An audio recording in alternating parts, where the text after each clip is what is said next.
Alright guys, here is our exam review.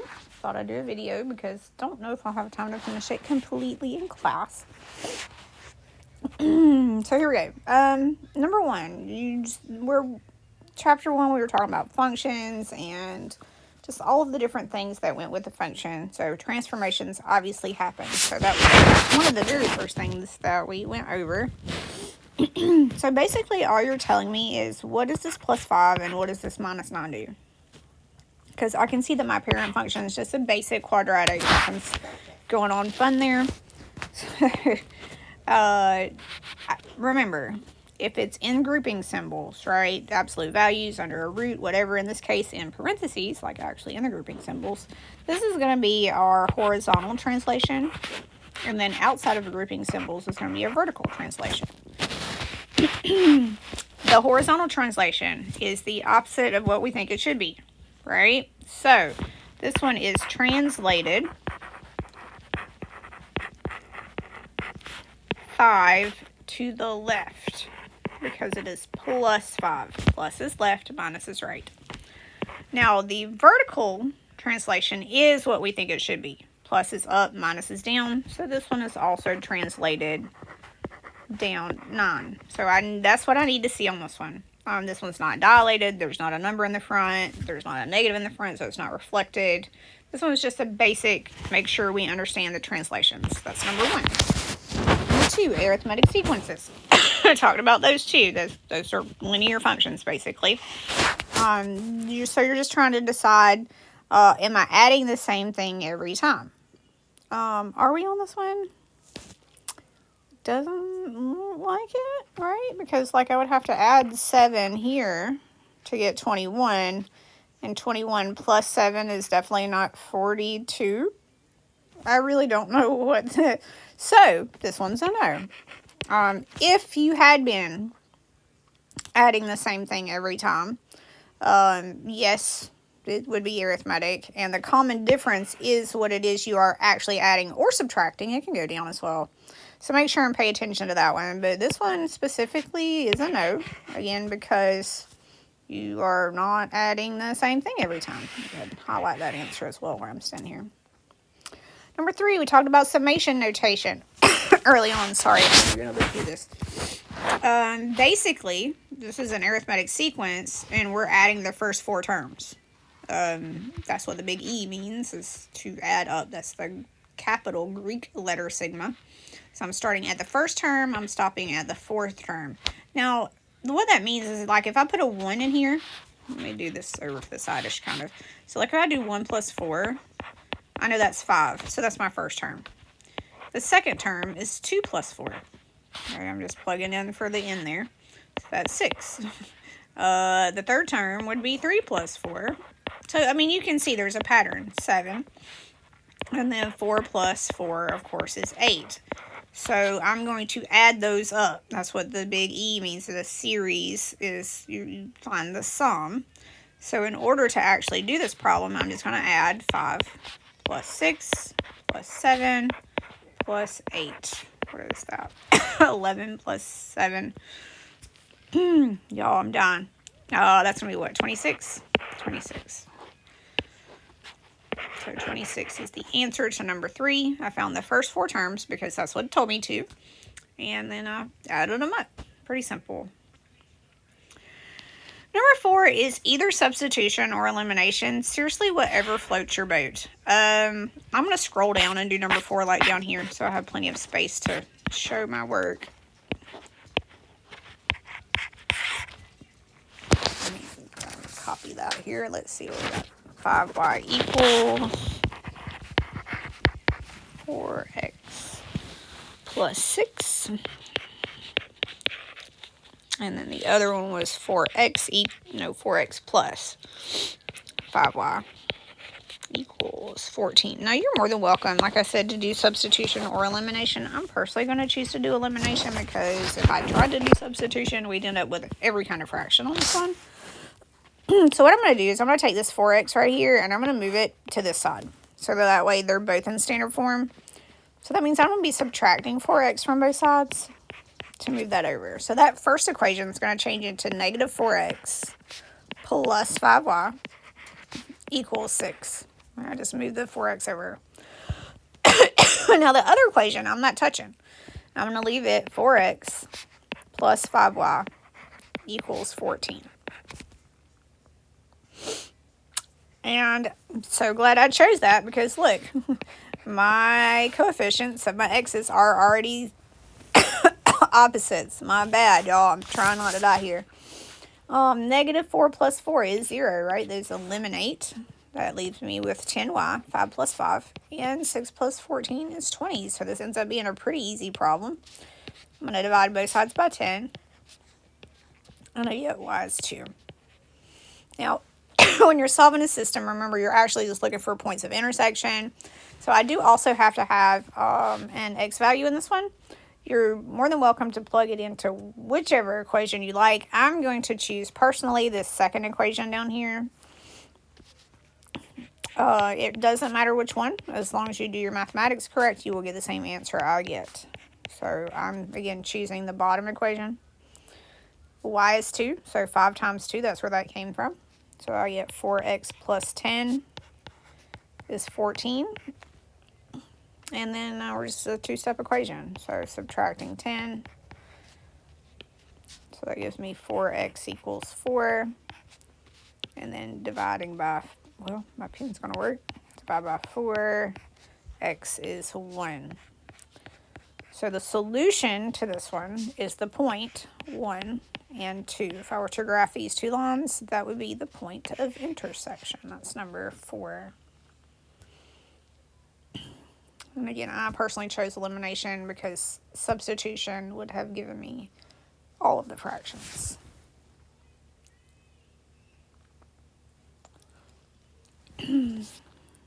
Okay.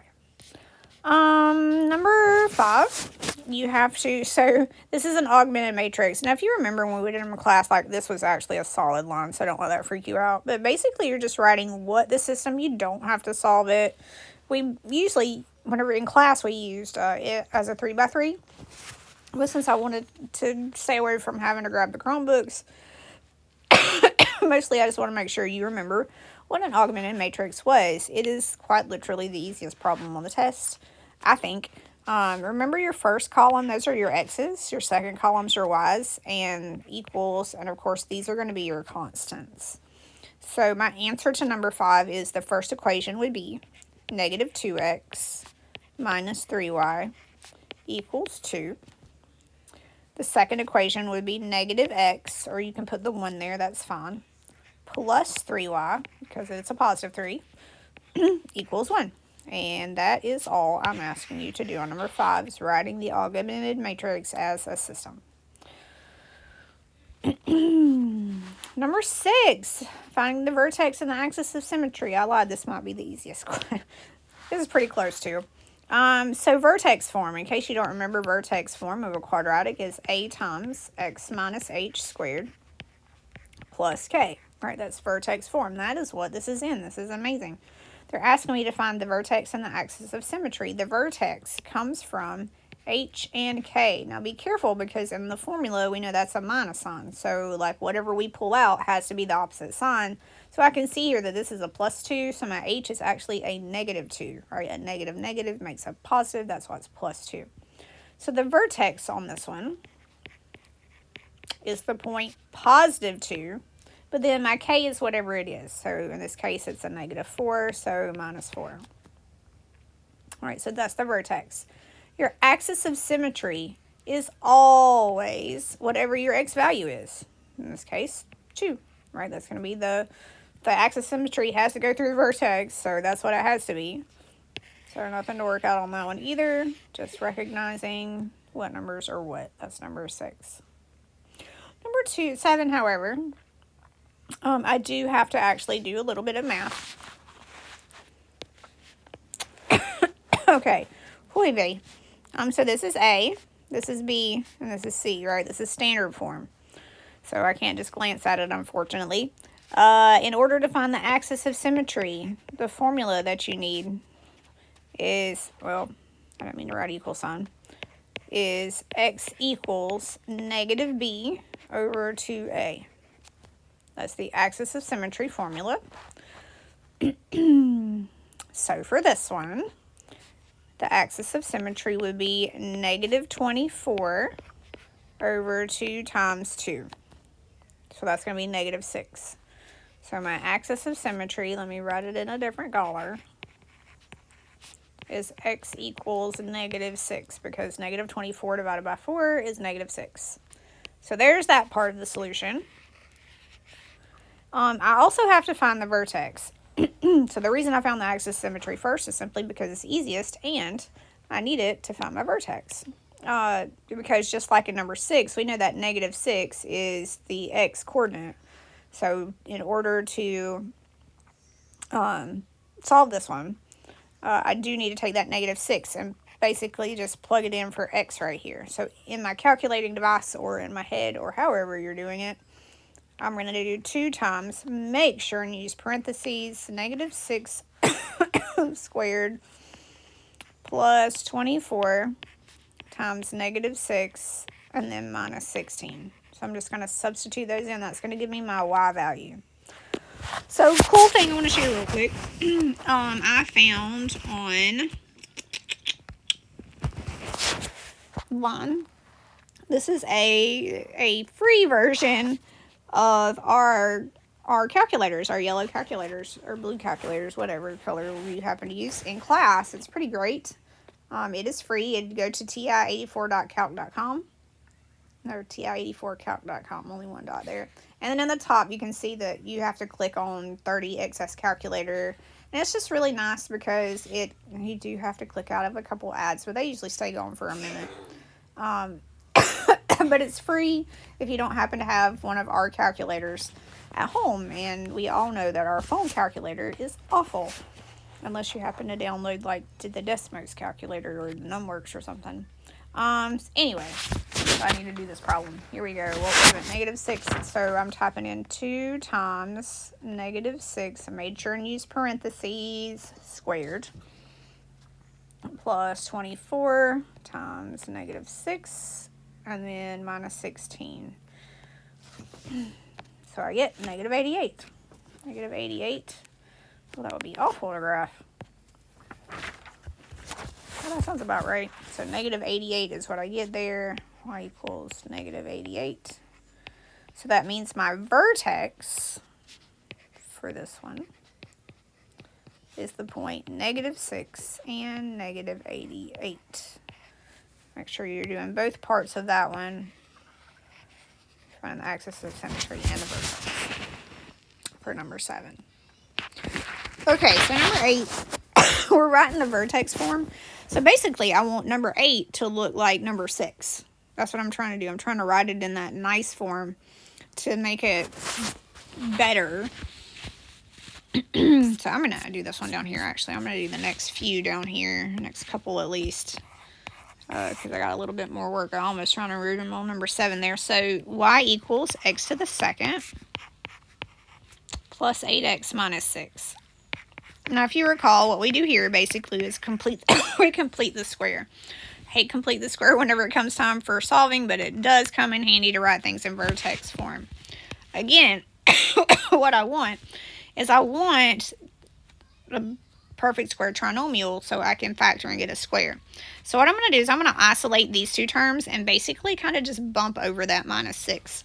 So I'm going to rewrite this as y equals x squared plus 8x plus. So I'm going to add a term here that's going to make that a perfect square trinomial. And I don't know why I just put a plus because that is a, sorry about that. So because that is a minus 6. Okay, so what I'm doing in here is I'm trying to figure out what would I add right here so that gives me a perfect square trinomial. Now, if you don't remember, again, this is ABC. What we do is we do half of b and we square it. That's how we find what goes there. Now, b is 8, so I'm going to do half of 8 squared, which would be 4 squared, which is 16. So I'm going to add 16. Ooh, I already had a plus sign. I don't know why I did it twice. I'm going to add 16 right there. Now, if you recall, we can't just add 16 and be done with it. We also have to subtract 16 to keep it balanced. 16 minus 16, I really didn't add anything. I'm just changing it. Okay, these parentheses right here these parentheses contain, there we go, a perfect square trinomial. The two factors of 16, they give us 8. Of course, are 4 and 4. It's a perfect square. I just made it be that. That's why I'd have to squared b.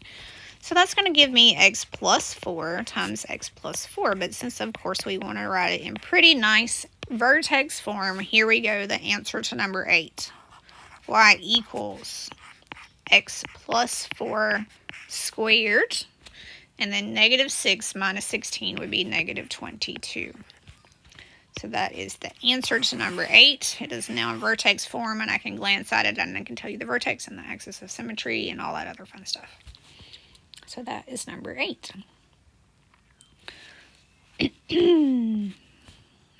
Number 9.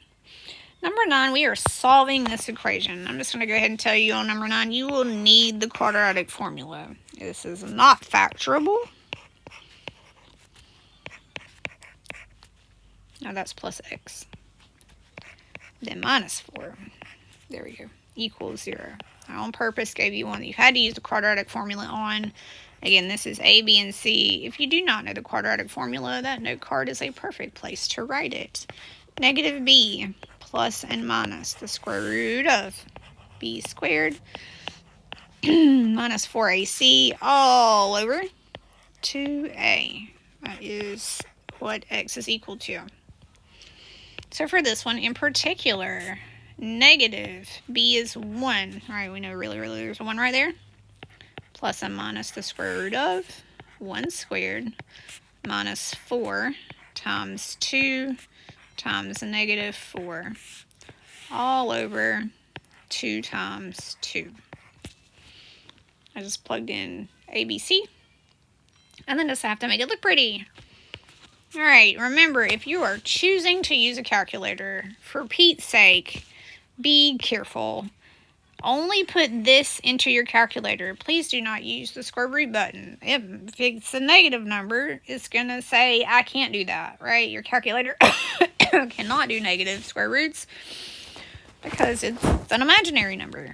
So just be mindful is my point here. I get negative 1 plus or minus. What is that? 1 plus 16 times, that's 32.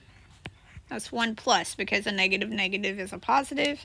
So really that's just the square root of 33, which does not reduce, over 4. Guys, that's my answer. Like, it's an irrational number. We're not asked to round or anything like that. We're not doing an application, so that's it. That does not reduce. The square root of 33 is that's it. That's my solution to number 9. Number 10. Number 10, you are asked to solve the quadratic and linear system. I suggest using substitution, which is why I put that in the directions. It is definitely the easiest way. What is that? 3x minus 1. And then y equals x plus 2. Okay, so here's my suggestion. Now, obviously, y equals, right? So basically, I'm taking this and I'm going to put it there, substitution.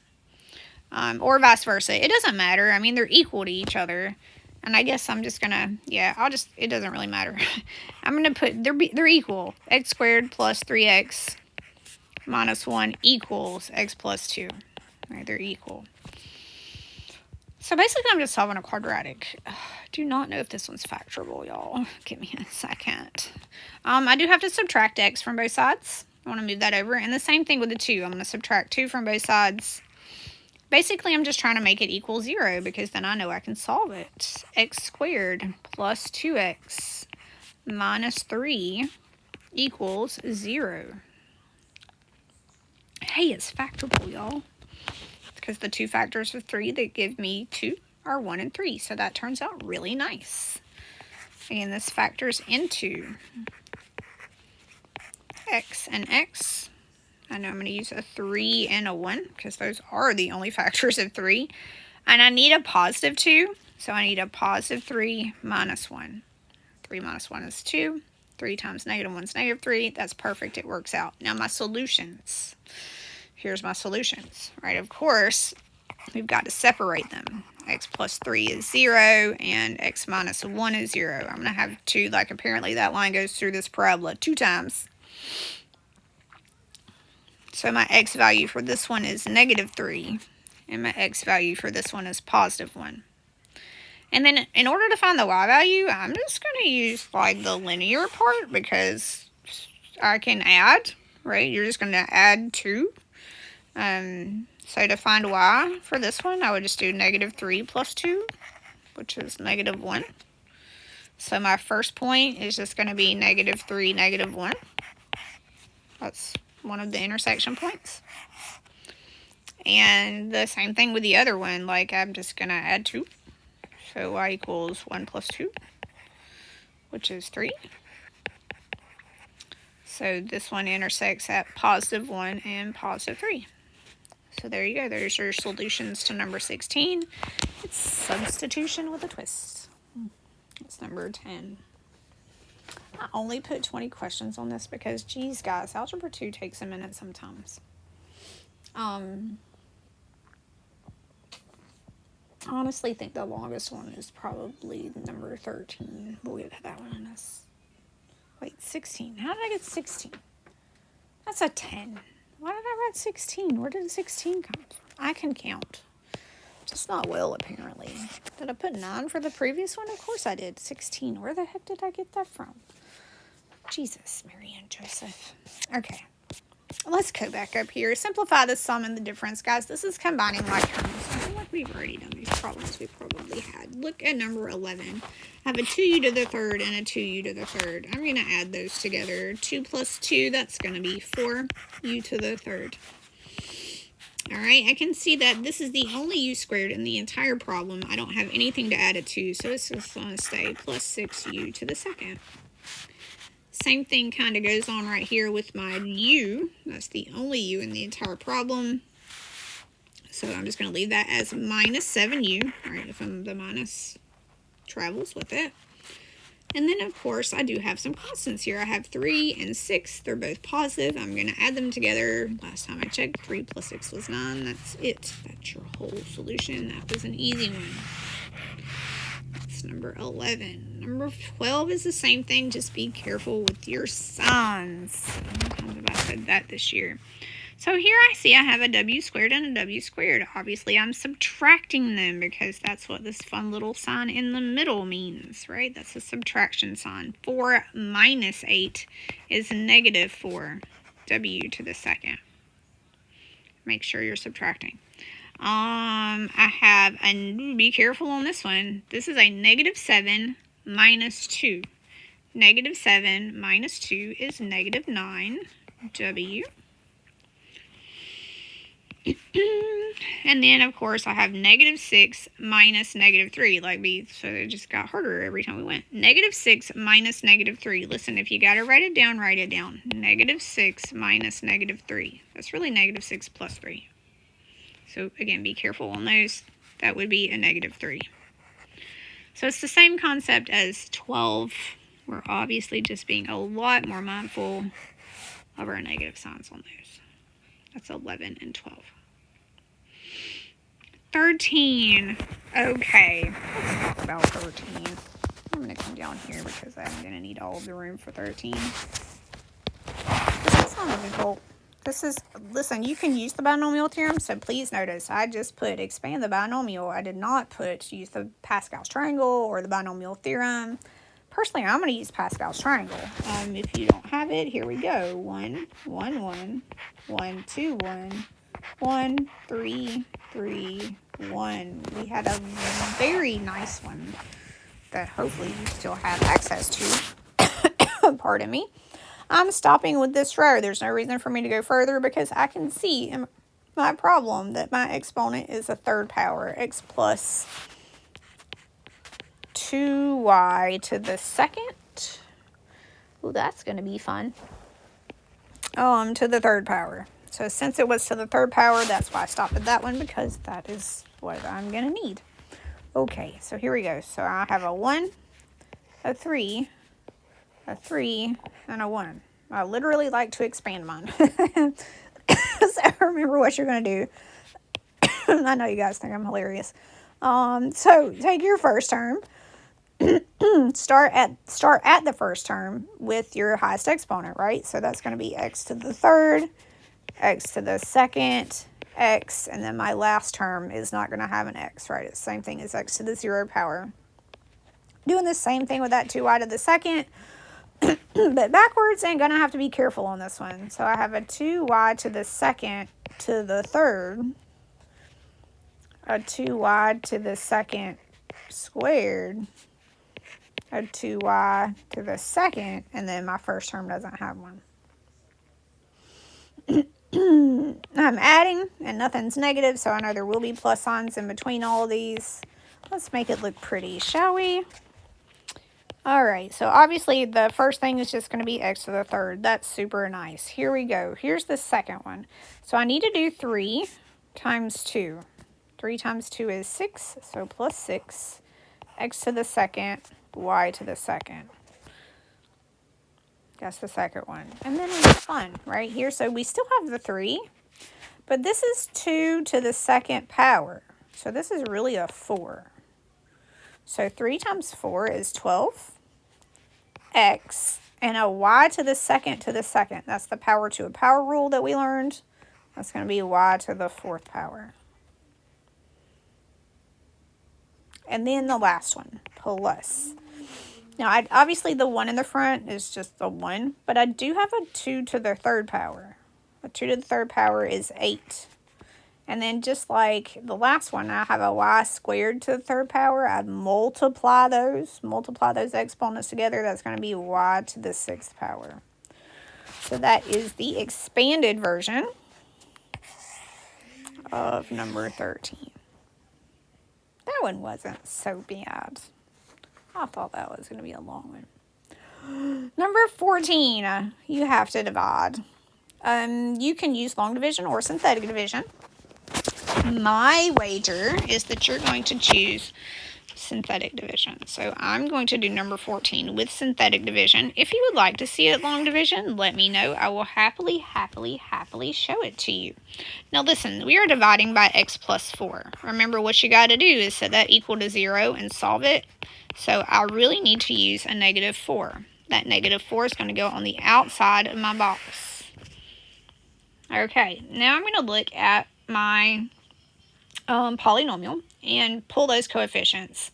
I do notice everything's in order. I have a third, a squared, a first power, and a constant, so I don't have to worry about skipping anything or rearranging anything. So I have a 1, a negative 1, and a 2. Now, since it's just asking us for division, this probably is going to have a remainder, and that's okay. All right, I'm going to always drop your first term, 1. Multiply on the outside, add on the inside. Negative 4 times 1 is negative 4. 1 plus negative 4 is negative 3. Negative 4 times negative 3 is positive 12. Negative 1 plus 12 is 11. Negative 4 times 11 is negative 44, and we absolutely end up with a remainder of a negative 42 on this one. Again, this number is our remainder. So to write the solution correctly, we started off with a cubic, so that means my answer is going to be a quadratic. And these 3 numbers are my new coefficients, and again, 42 is my remainder. So to write this correctly, I would say x to the second minus 3x plus 11 minus, since it's a negative, 42 over x plus 4. And that is the solution for number 14.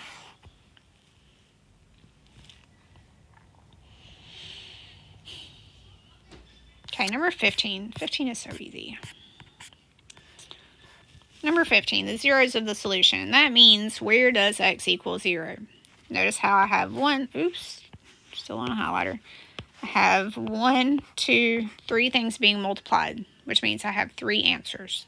The first one is just an x. So my first answer is just x equals 0. Totally okay with that.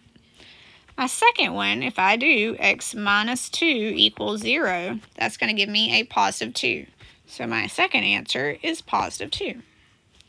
For my last one, x plus 5 equals 0 would give me a solution of negative 5, which means negative 5 is my third answer. If I were to graph this polynomial, it would go through the x-axis at 0, 2, and negative 5. There you go. Number 15. All right, number 16, I do ask you, this is literally the only graph I asked you to graph. And we have graphed a bazillion times this semester, and I feel like I'm being super nice. But here we go. I do want you to sketch the asymptotes and graph the function. I'm going to do this one on graph paper just because I want to. And this one actually is number 16. I'm not being delusional this time. Here we go. 16. Y equals negative 4 over x plus 2 minus 3. Okay, so we know that the parent function, and you don't have to draw this, but I'm just like telling you because that's what I want to do. The parent function, like y equals 1 over x, right? Before anything's added, subtracted, multiplied, or whatever, it's just like this. Like I have a graph, and listen, we know I can't draw, and on a normal day on this iPad is iffy at best, right? So it's those two things, right? We know that the y-axis and the x-axis are asymptotes. So well, that's why my graph, it gets close to it, whatever. So that all of that's changing. First of all, the 4. The 4 up here doesn't do anything other than it just dilates it, and we did not talk about that. So just, the fact that it's negative is what's important. The plus 2 and the minus 3, that's what's important. So this means I'm going to go just like number, 1. That's our grouping symbol. Under parentheses, that's my grouping symbol. It's being added or subtracted to the x value, not to the function. So this is going to be a left 2 movement, and this is going to be a down 3 movement. So what that means is those two asymptotes that were originally at the origin are no longer at the origin. So whenever I go to graph this one,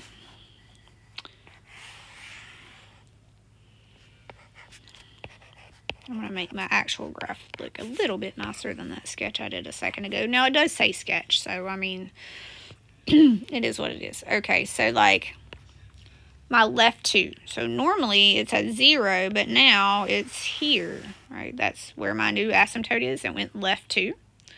And then my other asymptote is going to go down 3. 1, 2, 3. So, my other asymptote's there. So, basically, our origin is moving in that direction. Right, that's now where the middle of my graph is. Also, super important, this negative right here. That negative changes. Normally, my graph is in quadrant 1 and quadrant 3, right? But that negative reflects it, so now it's going to be in quadrant 2 and quadrant 4. So it's going to flip-flop. So whenever I go to graph this one, I'm going to try to make it pretty. I'm going to get close to my asymptote and go up. And then go close to my asymptote and go over. So that is the sketch that I need to see for number 16. Is your asymptotes and in the right reflection. So there you go. There's number 16. Pardon me. Number 17, you're going to have to know how to factor, because it asks for the vertical asymptotes. The vertical asymptotes, it does not matter what's in the numerator, we don't care. You're just looking at the denominator, right? We know that the denominator cannot equal 0. And that's what determines your vertical asymptotes, is the denominator. So I'm going to factor this. The two factors of 14 that give you 9 are 7 and 2. 7 times 2 is 14. And 7 plus 2 is 9. However, it needs to be a negative 9. So I need a negative 7 and a negative 2. If I take both of those and set them equal to 0 for literally like the 5th time on this exam, Those are going to give me my two asymptotes. So my two asymptotes are x equals positive 7 and x equals positive 2. Those are your two vertical asymptotes for number 17. Now the horizontal asymptotes, that was the one with the rule. So like if you can't remember that rule, that is definitely something you probably want to add to your note card. Well, how that's determined, if you don't remember, is by the degree of the top and the bottom. Like, we don't care what's behind it. It does not matter. What we care about is the degree. So the rule was, like, if they're equal, you use the coefficients. If the top is smaller than the bottom, it's automatically 0. Or, in this case, the degree of the numerator is bigger, right? I think we used m and n. Oh, shoot. Keep doing that. There we go. I think we used m and n whenever we did this. So our degree of our numerator is larger than the degree of the denominator. This one has no horizontal asymptote. Like, it doesn't have one. And that's the reason why. So please go back, look over those rules, add it to your note card if you need to. That is number 18. There is not one. 19 and 20. Guys, you know I had to put some math on here. So number 19, this is the quotient. Like, I mean, factor. Okay, I'm going to go ahead and factor this one. The two factors of 15 that give me 8, of course, are 3 and 5. And it's a negative 8. So I need a minus 3 and a minus 5. Negative 3 and negative 5 give you a negative 8. Okay, now let me actually work this one out. So you get a plus 2 over a minus 5, right? Your first one stays the same. When you divide by a fraction, you multiply by its reciprocal. Or, as we said in elementary school, keep, change, flip. So a minus 3 over a minus 5 is going to flip to the numerator. And of course, I'm left with a plus 1 on the bottom. We did a whole page of these last week. You mark out what's in common. Remember, it has to be top and bottom. And just mark it out, right? And so the only thing we have in common are the a minus 5s. So I'm left with a plus 2 times a minus 3 in the numerator. And in the denominator, I'm just left with an a plus 1. You do not have to multiply out that numerator unless you're just absolutely feeling froggy. But that is the answer to number 19. We're left with my favorite, adding fractions. For the 11th time. Let's factor these things. Okay, what is this factoring to? The two factors, okay, of course it's 6 and 7. N minus 6, N minus 7. So that's going to factor into, my numerator is going to be N minus 6 and N minus 4. Yeah, 6 and 4 give us 10. Hey, look. I'm fixing to make my life a lot easier. This goes away with this. Like, they divide out. I'm allowed to do that since that's already in the same fraction. Like, I know I have a minus on there, but that's one fraction. I'm allowed to. It's like reducing 3 over 6 and making it a half, right? That's totally allowed. So what I'm left with is n minus 4 over n minus 7 minus 9 over n minus 7. Hey, I don't have to find a common denominator. I have one now. So all I really have to do is subtract the top. So my answer is going to be, so this is a negative 4. So be careful, right? Negative 4 minus 9. Watch your signs. So this could be n minus 13 over n minus 7. That one turned out way easier than what I thought it was going to. All right, that is it. That is your exam review. Please watch and eat